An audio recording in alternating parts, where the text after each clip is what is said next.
Man shall not live by bread alone, but by every word that comes from the mouth of God. Matthew chapter 4, verse 4. The Bible. Bible is God's word to us, given that we might know Him, serve Him, and a way of communicating His truth and will to humanity. The Bible is a collection of 66 God-inspired books divided into Old and New Testament. There are 40 different writers, iba't ibang katayuan sa buhay, iba't ibang pinanggalingan, iba't ibang pananaw, iba't ibang timeline, iba't iba man ang kanilang trabaho dahil mayroong hari, physician, tax collector, fishermen, farmers at marami pa pong iba. Iba't iba man ang kanilang pinagtatrabahuhan, and yet sila po ay inspired by the Holy Spirit to write the Bible. The Bible comes from a diversity, but there's a unity. Because Bible has an amazing continuity and unity from Genesis to Revelation. Iba't iba man ang writers, but there's a single author. 2 Timothy chapter 3, verse 16, all scripture is inspired by God and is useful to teach us what is true and to make us realize what is wrong in our lives.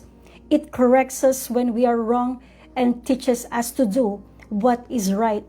Hindi lang Old Testament ang binabanggit ho rito. Hindi lang po New Testament. It says all scriptures. Sabi po ni Apostle Paul sa ibang translation, all scripture is God-breathed.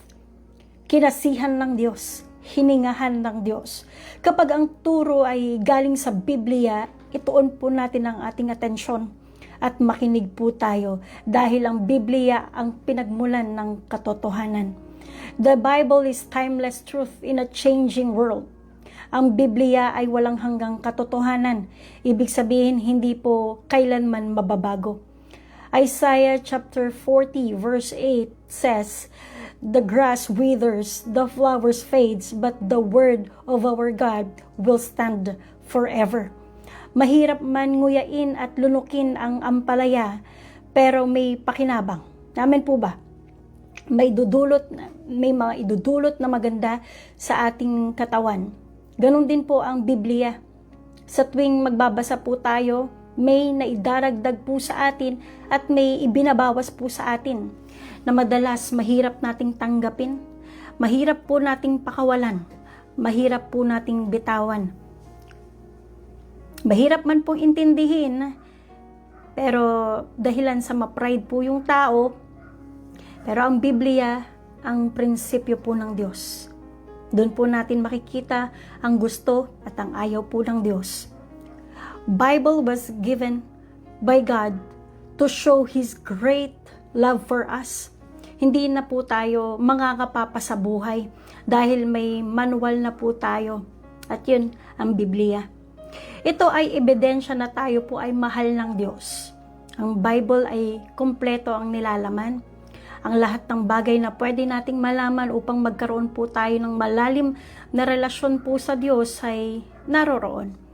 Lahat ng kailangan natin ay naisulat na po ng Panginoon para po sa atin dahil ito ang love letter ng Diyos sa bawat isa. Upang tayo po ay maligtas, managana, pagpalain, gumaling sa sakit at karamdaman, kung paano tayo managumpay sa buhay. Doon po isinasaad na malaman natin na kung gaano tayo kahalaga at kung gaano tayo kamahal ng Diyos. Ang Google po ay may inform tayo sa lahat ng bagay. General knowledge, ika nga. At ang Bible, hindi lang po tayo may inform, bagkus tayo po ay matatransform. We have to be rooted in God's Word, simply because it is the Word of God, the very Word of God. Kung meron man po tayong pinakamahalagang mensahe na matatanggap, yun ang mensahe po ng Biblia. The God who created the heaven and the earth, the God who created the universe, the God who is eternal, the beginning and the end, ang pasimula at ang wakas. Bible is a form of divine revelation, a way God that has chosen to communicate His truth and will to humanity. Our topic this afternoon would be the 3 reasons to embrace the power of God's Word na tinuro po ng ating mga pastors. Na simula po nung Lunes hanggang nung kahapon, Miyerkules. First point, tinuro po ni Pastora Cristel. Number 1, God's Word is inspired. Ang ignorance sa Word of God ang makakapagpahamak po sa atin. And Hosea 4:6 states, "My people perish because of lack of knowledge." This is pertaining to rejecting the knowledge of God's Word. As long as a person continues to reject the Word, they will suffer from lack of knowledge, which will potentially lead to destruction. Lack of knowledge of God's Word is the most costly. Shinare po ni Pastora Cristel, bago po siya na born again, dahil daw po ang tingin niya sa Biblia ay pampaswerte lang, pang display lang. Pero higit niya pong itong pinahalagahan nung time na simulan niya pong basahin ang Biblia. Dahil ito po ay magiging pagpapala sa buhay po ng tao. Kung ito ay aaralin at sasaliksikin po ng tao, doon po magsisimula magmanifest ang Word of God sa buhay po natin. David says in Psalm 119 verse 127 says, "Because I love your commands more than gold, more than pure gold." Sa Tagalog, mahal ko ang iyong utos ng higit pa sa kaysa ginto. Kaysa gintong dinalisay, utos mo'y isinasa puso. Kung makikita natin kay Haring David ang matinding pagmamahal at pagpapahalaga niya sa salita po ng Diyos, dahil mismo ang Diyos ay mahalaga sa kanya. Amen po. Under God's Word is inspired, it pierces the heart. Makikita po natin sa Book of Acts chapter 2 verse 37. And it says, "When the people heard this, they were cut the heart and said to Peter and the other apostles, 'Brothers, what shall we do?' In verse 38, Peter replied, 'Repent and be baptized, every one of you, in the name of Jesus Christ, for the forgiveness of your sins, and you will receive the gift of the Holy Spirit.'" This phrase signifies a powerful emotional response, a deep sense of remorse and conviction about their actions, particularly regarding their role in the death of Jesus Christ. Ibig pong sabihin, tumagos sa kanilang mga puso. Sa salita po ng Diyos na ipinahayag po ni Pedro, nangusap ang Diyos sa mga taong ito sa pamamagitan po ng Word of God, at sila po'y nabagabag. Kaya naman itong time po na ito, 3,000 po ang tumanggap kay Jesus at nadagdag sa mananampalataya. Naging masigasig sila mag-aral ng salita po ng Diyos at nag-decide na maglingkod sa Panginoon. Number 2, under God's Word is inspired, it reveals the heart. In Hebrews chapter 4, verse 12, ang salita ng Diyos ay buhay at mabisa, mas matalas kaysa alinmang tabak na sa magkabilay may talim. Ito'y tumatagos maging sa kaibituran ng kaluluwa at espiritu ng mga kasukasuan at buto, at magkakaalam ng mga iniisip at binabalak ng puso. For the Word of God is alive and active.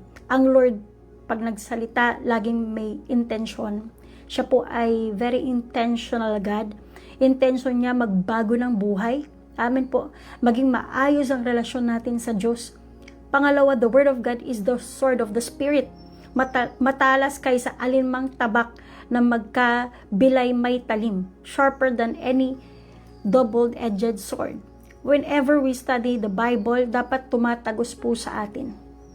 Dahil I believe, ang salita po ng Diyos ay hindi nagawa para ma-inform lang po tayo, bagkos upang mabago po tayo nito.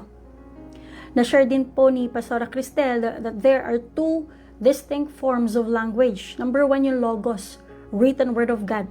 Pangalawa, yung Rema, the spoken word of God. Ang Logos ay yung teksto, the Bible itself.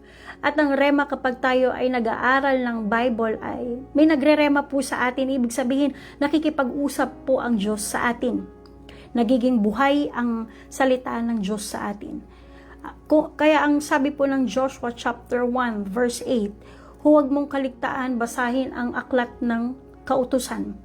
Pagbulay-bulayan mo iyon araw at gabi upang matupad mo ang lahat ng nakasaad doon. Sa ganoon, magiging masagana at matagumpay ang iyong pamumuhay. Ibig sabihin sa pagbabasa po natin ng Bible, maging intentional po tayo. Pagbulay-bulayan mo iyon araw at gabi. Ibig sabihin, andun yung magte-take time po tayong pag-aralan. Pagbulay-bulayan ang salita po ng Diyos. Hindi lang basahin, hindi lang i-browse, bagkus andun na hihimay-himayin mo ang bawat salita ng Diyos. Sasaliksikin mo, magre-research po tayo kapatid. Magte-take time po tayo na mag-meditate ng Word of God. Because meditation gives revelation. Kaya ang taong walang pagbabago, walang transformation, kasi walang revelation, walang rema, hindi makausap ng Diyos. Kaya kahit gaano kaganda ang plano ng Diyos sa buhay po natin, kung hindi natin uumpisahan pag-aralan ang salita ng Diyos, you will never experience change.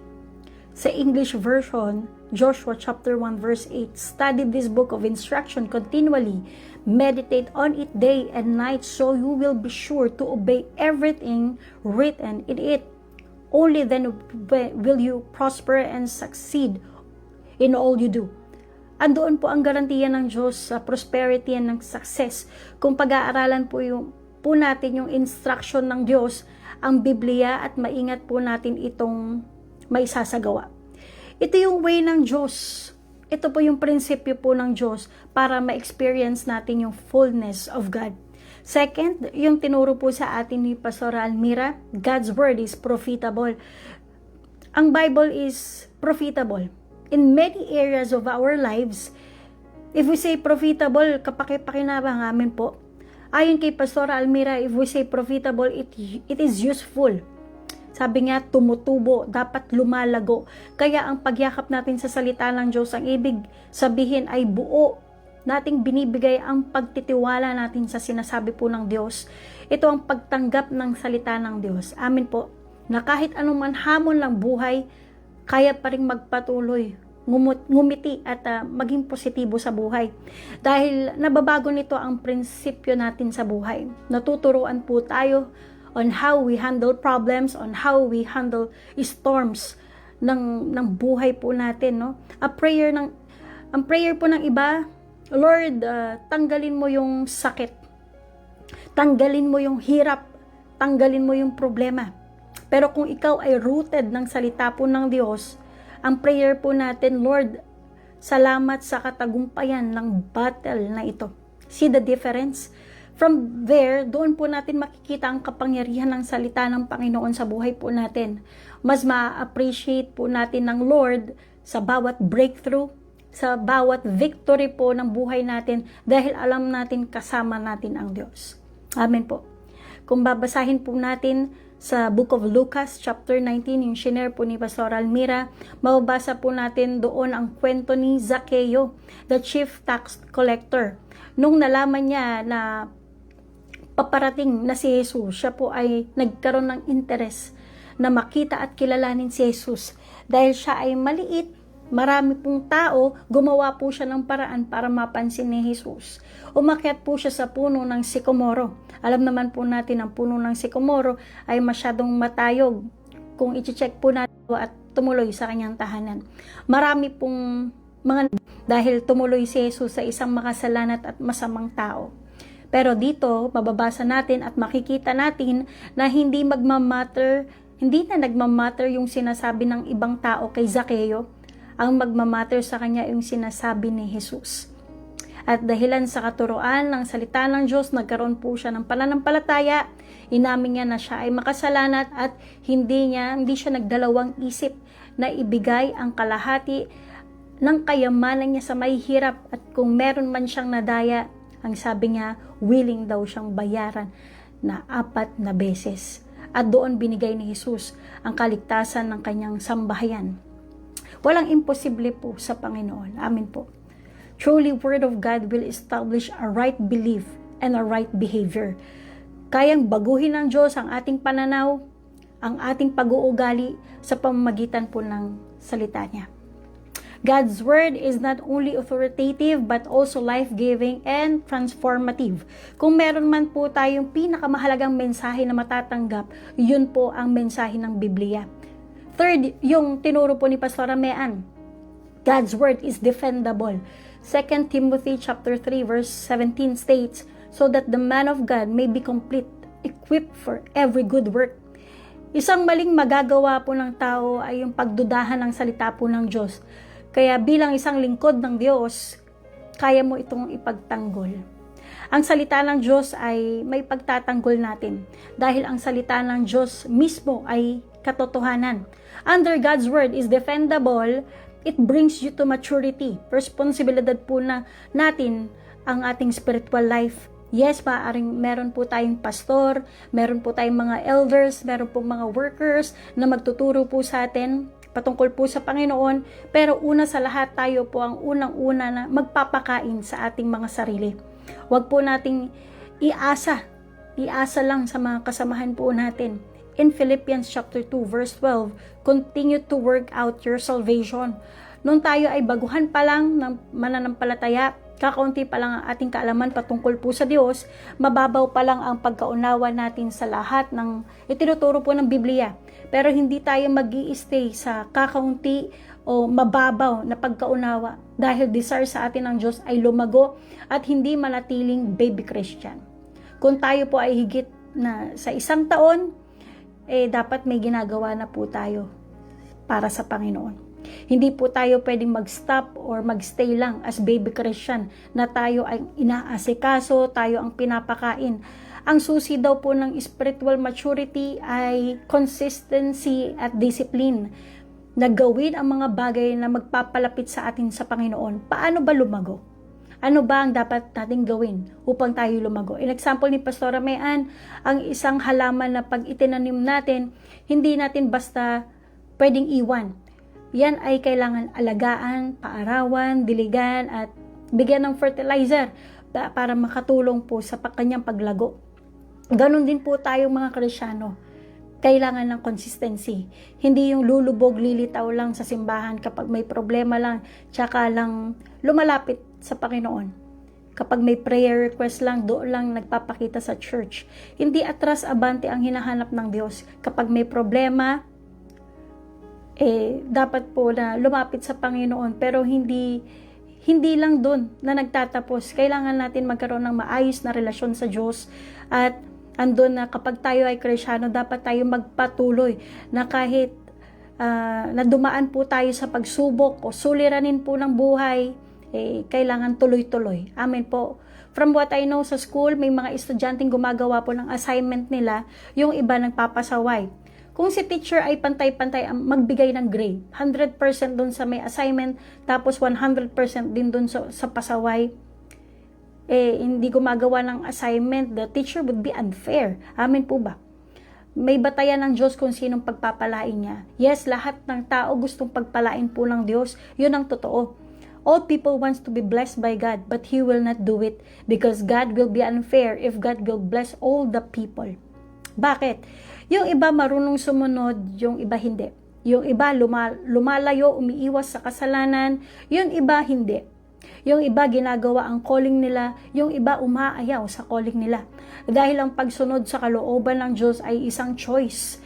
Kailangan magpatuloy sa mga bagay na makakatulong po sa atin upang mapalapit sa Panginoon. Isang way para magawa natin ito, pakikipag-fellowship sa kapwa mananampalataya, pananalangin, Bible studies, Sunday services, soul winning, at higit sa lahat yung magdadala sa atin sa spiritual maturity, walang iba kundi ang Word of God. Walang lumalaki ng hindi kumakain. Kaya kailangan po natin mag-aral ng salita ng Diyos dahil yun ang pagkaing spiritual. Doon po tayo lalaki, lalakas, lalago at magmamature spiritually. Huwag tayong tamarin kumain, huwag po tayong tamarin magbigay ng oras sa liksikin ng salita ng Diyos dahil kung patuloy itong gagawin, hindi tayo manghihina, hindi po tayo magugutom, hindi tayo magbabackslide. Kung ikaw ay well-fed ng salita ng Diyos, hindi tayo maghahanap ng alternative para tayo ay mabusog. Ang spiritual maturity ay hindi nakabase sa galing mo mag-memorize ng mga verses. Magandang iyon, wala naman pong masama doon. Tama lang po na magkaroon po tayong maraming kaalaman. Pero hindi sapat ang alam mo lang.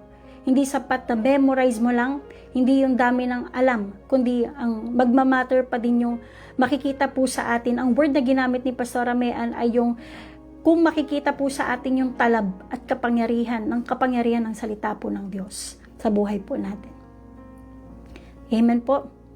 Dapat magsisimula po sa atin yung talab. Noong tayo ay na-born again at lumalim sa Panginoon, nakikita po ba sa atin yung effectivity ng salita po ng Diyos? Kailangan makita po sa atin. Amen. Paano po ba tayo mag-recommend ng isang produktong wala namang talab po sa atin? Amen po. There is power in the Word of God. Yung matalinong tao, hindi lang pinakinggan yung salita ng Diyos, bagkus inaksyonan ito. They don't just listen to it, they apply the Word of God. You don't just receive the knowledge, you have to receive the wisdom as well. Because knowledge is knowing and wisdom is applying. Amen po. Under God's word is defendable. It brings you to ministry. Ang Biblia ay katulad ng compass. Ituturo po sa atin ang tamang direksyon. Kapag in-embrace po natin ang Word of God, yung Word of God ang mag-work out sa atin. And it will develop someone who has a calling. Sabihin mo nga sa katabi mo, gagamitin ka ng Diyos sa ministry. God will equip you. He will prepare and train for you for a ministry.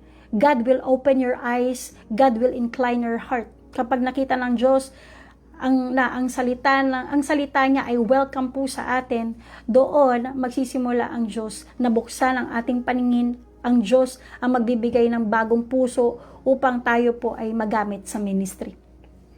Ministry, meeting the needs of the people through the power of God.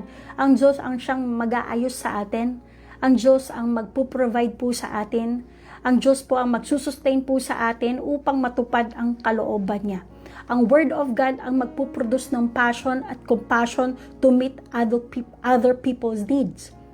Tayo ay huhubugin ng Diyos upang maging fully matured tayo upang magawa ang calling at assignment na ipinagkatiwala po sa atin ng Panginoon. Ang Diyos ang magbibigay sa atin ng desire upang magawa natin ang kalooban niya. Meron po kaming nasharean sa Bulacan, siya po ay napatayan po ng asawa. At noong sharean po namin siya, napapailing po siya, mararamdaman mo yung bigat ng nararamdaman niya, yung sakit, mararamdaman mo sa kanya yung galit sa Diyos dahil siya po ay lingkod ng Panginoon, siya daw po ay active sa kanilang simbahan.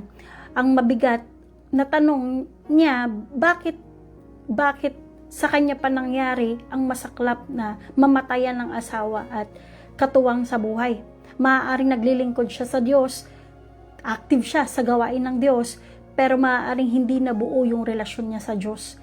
In John chapter 8, you will know the truth and the truth shall set you free. Maraming tao na nakaka-misinterpret po nito. Madalas ang sinasabi nila, the truth shall set you free. No, it's not the truth shall set us free. It's knowing the truth. It's the truth that you know will set us free. Because if you don't know the truth, it will never set us free. Like in John 3:16, hindi magiging beneficial si Jesus sa'yo kung hindi mo kilala si Jesus. Amen po. Kaya kanyang iligtas sa apoy ng impyerno, yes. But unless you believe and know the truth, it will set you free. Last verse for this afternoon bago po tayo mag-close, James chapter 1 verse 22, but don't just listen to God's word. You must do what it says.